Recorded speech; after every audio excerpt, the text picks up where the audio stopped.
Welcome to Gold Derby. I'm senior editor Denton Davidson here with Matt Platts-Mills, one of the editors on the hit Netflix series The Gentleman. Matt, you came on board for 3 episodes of the series, including the series finale. So none of those were directed by Guy Ritchie, the creator. So I'm curious, you must have had some sort of discussion about the direction and tone of the series, or was he the first person you met with, or were you brought on board by someone else? So I was brought on board by Ron Creevy, who's the director of episode 5 and 6. And they've done something quite funny with The Gentleman. They've been looking for an editor for a while for that episode. They already had one for episode 5, who they were happy with, Nick. He's a really lovely guy.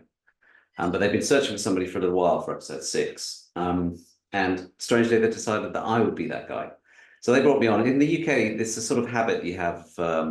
The director who's shooting the show tends to choose the editors. I know that it's slightly different in the States, where it's much more showrunner-led. But certainly the director gets a big say in who cuts their show over here. So I came on with Iran. So I didn't meet Guy until we hit our first test screening. So we do a series of screenings. And yeah, that was the moment I met the man himself. How did that relationship evolve, and what can you take away from working with someone like Guy Ritchie, who's so powerful in the industry? Guy has an incredibly lively mind. He won't rest until he's absolutely sure that he's hit everything that's possible with the scene, and that's across everything. And he kind of develops ideas as he watches it. So he's such a lively mind that you'll start screening, and he might stop within 10 seconds and go, wait a minute, what's happening here? You're like, oh, well, this is happening here. To go, no, maybe this should happen here. Like, okay, right, that's a note. I'll write that down. Maybe this should happen here. And this will carry on through the whole thing. So he sort of develops and expands the ideas in a scene, in a show, as you watch it with him. And so it's kind of it's kind of a ride in itself. And I'm going to get into all of your episodes a little bit. Episode 4, it's called An Unsympathetic Gentleman. What was it like editing an action sequence revolving around Hitler's missing testicle? That had to be a place you didn't expect your career to take you. No, I really didn't. Well, I mean, action sequences are action sequences. I think we did quite a lot of that one in flashback, didn't we? I think that's how we ended up. Yeah, that was fun. It was quite an interesting conceit we came up with towards the end. What was it? It's Hitler's testicle. I mean, the whole show is about Hitler's testicle, but you don't really know until right at the end. Yeah, so it was. It's another one of these incredible ideas that Guy comes up with, and I think if you were to see it on paper, you think that's not going to work. But actually, when it comes down to two guys, three and a lady stood in a room in a basement at gunpoint, it actually starts to work really well. Well, that's one of those moments where, I mean, you've worked in comedy and action and drama. That's really sort of a great scene to show that you can pull all of these things together, because this show is a little genreless. So, did that experience you had in previous work in all of those genres help you sort of be able to balance that on this series, which is so many different things? Yeah, that's a really good question. I mean, I've been really lucky to have worked across so many different genres. I think for me, editing is about finding character and creating stories through those characters. You know, characters are what draws me into a film. I think is what draws audiences into a film. Yeah, and then they find themselves in scrapes, and that can be an emotional scrape, or it can be a physical action scrape, or it can be a comedic scrape. And I think if you are on character and pushing their story, the rest of the stuff starts to fall into place sort of, I don't know, naturally. I certainly feel like it falls into place naturally.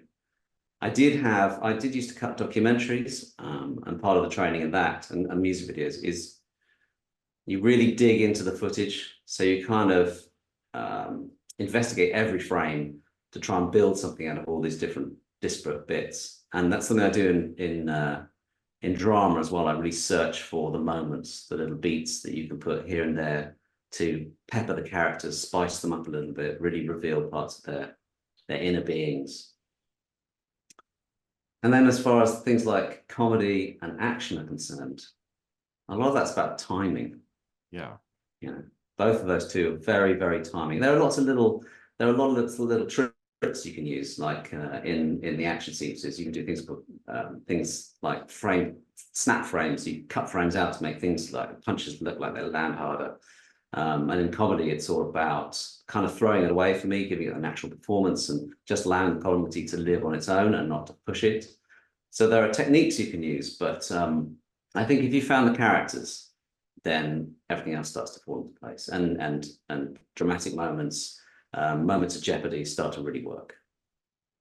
And you mentioned being brought in for episode 6, but you did episode 4, so you must not necessarily be editing in order.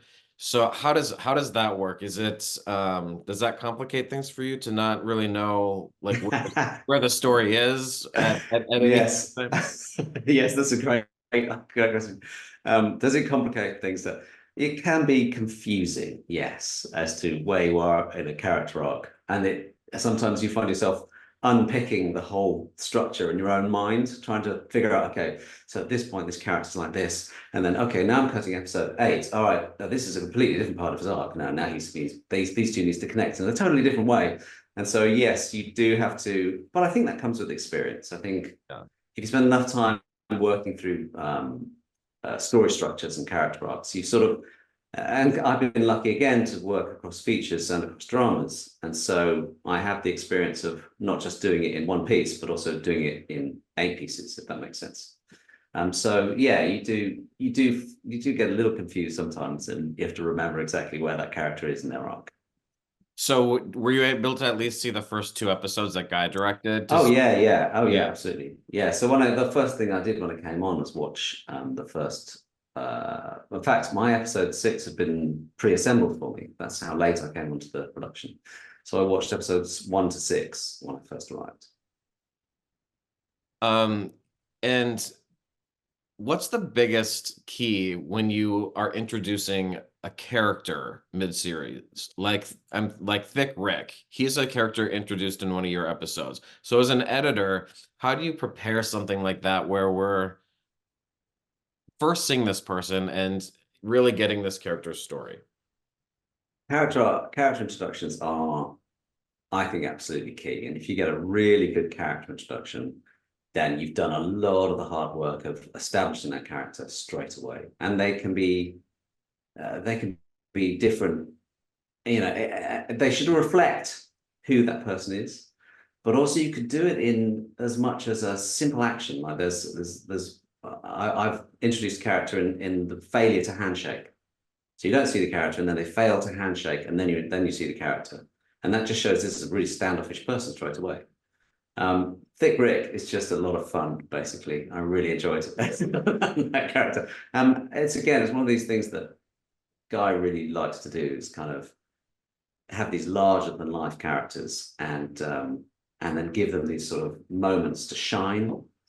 Especially when we go and meet Thick Rick at the for the first time, and he's describing what he's going to do, and then he sort of drifts off into this dullness. And that was developed during the cut. It used to be a very different sequence, and Guy came and said, "I think this guy should be really boring because they are." And I was like, "Oh, okay." And so then he goes, "I think there's a point where he goes blah blah blah blah," and he's chatting away in the background, and it's just a very memorable way to introduce a character like that. Yeah. And in episode 6, you get these really cool boxing sequences.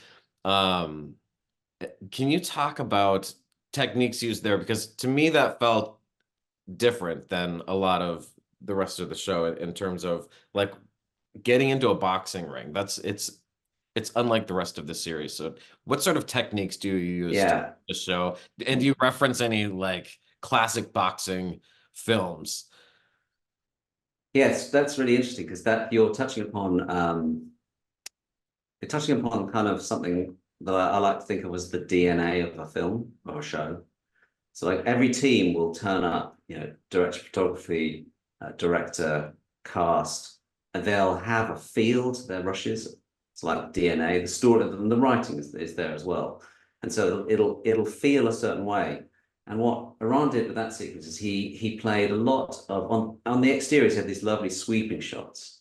When we're looking away, we're looking in from the crowd's perspective, or when we're looking at the crowd, we've got these lovely sweeping shots. I think they were done on a big Technicrane. But when we're in the ring, he went for this combination of sped up footage and handheld. It's either handheld or it was easy rig. I can't remember for sure because I never see exactly what they're doing. I only see the front end. It was handheld or easy rig and then high speed. And what that does is it creates this kind of sharpness to the image. So you get these when it's played in normal speed, it feels very clipped and clean every shot. They call it the 45-degree shutter. It's something that Ridley Scott uses quite a lot. Gives that kind of very I think sharp appearance is the best way to describe it. But then you can also slip it into the slow motion as well. So you've got this dual range of material that's very sharp, clipped, aggressive, what do you call it, informal motion, and then you can cut that against the slow motion material as well. So suddenly the actors are moving very slowly. You can see the blood coming, and you see the sweating, and they're moving, and you can really feel that. And I think it creates this really lovely sense in those moments. And you can really jar the audience with like sudden punches and then a bit of slow motion and some more sudden shocks. And there's a lot of frame cutting again in there to make the hits look harder. And also something I learned from the senior editor, I guess he was Guy's normal editor. He does these wonderful frame shutters. So he actually puts an effect onto the shot. And every time someone hits or they moves, he puts like a very slight shudder in the frame. I thought that's really, really clever. Jimmy's his name. Well, that's very clever. I'll do that too. And also one last thing that I employed in there was another thing that I picked up of Jimmy. Jimmy's just this great editor. He's getting a big shout out from me right now. Is he used this frame? I think it's called image stabilization. And what that does, he uses in episode 1 when in a boxing sequence when Eddie Horniman stands up very aggressively and like walks towards I've forgotten the name of the guys who's doing them over. And you see the head stay still, Eddie's head stays still, and the rest of the image moves behind him. And that's an image stabilization. It's a really clever technique. And I did the same thing in the boxing ring. Because the boxing is so frenetic, I think the computer had a bit of trouble deciding which bit was to be stabilized. So it did this very kind of graphical, you'll see it in a few shots, a very kind of graphical motion where a part of the boxer will stay still and then it gets confused and skips to another part, which then stays still, and then gets confused again, skips to another part, which then so it'll be a boxing glove for a second, then part of his face, and then maybe another part of his face. And the background kind of jumps around in a very graphical manner. So I use that as well. There's a lot of sort of playing in those sequences, I think. And you sort of get to a world where you feel like the material's really, where the sequence is really starting to sing and providing with an edge. And all those elements combined allowed you to get really into the character's perspective. And I think the shutters and the frame cuts are really great for intensifying moments. But I think the image stabilization and it's really sort of pushed you as the audience into the shot in a way, into that moment a bit harder than you would normally. It really made you sort of pay attention to it a little bit more because it's so unusual. So yeah, it was a really enjoyable scene to cut. It took a long time to cut. I mean, and it was, I think it's the sort of, and there's so much sound work. I don't know if you know this, but in the offline, the first time we screen it, everyone's expecting a really great sound mix. So because it looks great on screen, so why isn't the sound great? You've cut it nicely, it looks great. Where's the sound? So I and my assistants spent a lot of time cutting it, sound mixing it, mixing in the music. So it was just I think initial cuts were like 25 minutes long. I think it ended up at maybe 15. So it's quite a big sequence in the show. So it took a lot of cutting and recutting that sequence. until we finally found that kind of sweet spot where it really pushed you into the character's perspective. Yeah, it's a great scene. How much do actors inspire you as an editor? Like when you have a cast like this that has so much talent, does that impact your work as an editor, or does it make it either easier or more difficult when you're getting multiple takes and you have to decide which one to use? If they delivered line slightly different, or you're like, oh no, like which one do I want? Okay, yeah, that's I mean, I try and answer all of those questions. I am definitely character and actor driven. So, I mean, what I look for is fantastic performances, and that's just such a pleasure to work on the show. Everybody gave such consistently great performances. And for me, again, it's character that draws me in. So it's always an actor's performance. You make the characters out of their performance. You find all those moments, all those beats within their performance. And so, you rely on them as an editor to be able to do something special. If we've all cut, people the performances that aren't great, and then you're fixing it. Whereas on a show like this, you are literally just enjoying rushes and enjoying being able to build these characters out of these rushes. What's the second question? Does it make your life easier? Yes, it makes my life so much easier when it's a great performance, but more pleasurable because you can nuance affect that, these characters. You can really search for the little moments that really make them sing. And you can really, and you're not trying to hide stuff. You're actually just digging deeper and finding that extra moment, find that look, that little look that tells you something special about them. How much do they like this person that's sitting opposite them, or do they actually hate them? Where are we? There's a lovely scene. We kept calling it the breakup scene. For me, it's kind of one of my favorite scenes alongside the boxing. It's when Eddie and Susie realize there are loggerheads, and they're just sitting opposite each other having this conversation, and it's slow tracks towards each other, and it's kind of like boiling tension, and you can only do that when you've got two amazing actors delivering these really measured performances. So yeah, it makes my life, I mean, it's never easy, but it's much easier. And what's it like to have the pressure of editing the finale? Because I would imagine there's some pressure in that because no one wants the audience to be like, no, the ending sucked. Um, like nobody says, I mean, as a fan of the show, the ending does not suck. It actually is a great ending and closure. But is there some pressure? And that's a lot of trust for them to have in you to edit the final episode. Yes, I mean, and cutting the last episode of anything is, there's always pressure to try and keep up the standard for the rest of the show. And as you say, you don't want the audience to just walk away and go, oh, that sucked. You want us to walk away and go, God, I really want to watch more of that. It's fantastic. And so, yeah, there is, and there's always the questions of, have we gone in the right direction? Is this going to work out for us? Is this what I mean, back to Guy's lively mind, always exploring, always looking for alternatives. What else can we do? And I have to come be a little bit transparent here. I did hand over the end of the cut to the wonderful Nick. So he took over the final parts of putting that show together. I'll be honest. I did the first sort of hit of it, and then sort of put everything in its place, I like to think. And then Nick took over. Guy Ritchie asked me to go on and work with him on this film, so I had to go work for the man. If you want to keep working with Guy Ritchie, you're not going to turn that down. You're not going to turn it down. So I thought the ending was great because there is closure where it does feel like it's a complete ending. But if they want season 2, they could still come back for season 2. So are people bothering you about that at all? I know people are. I totally can't answer that question. That'll be I'm sworn to secrecy. What goes in the cutting room stays in the cutting room. But there might be a season 2.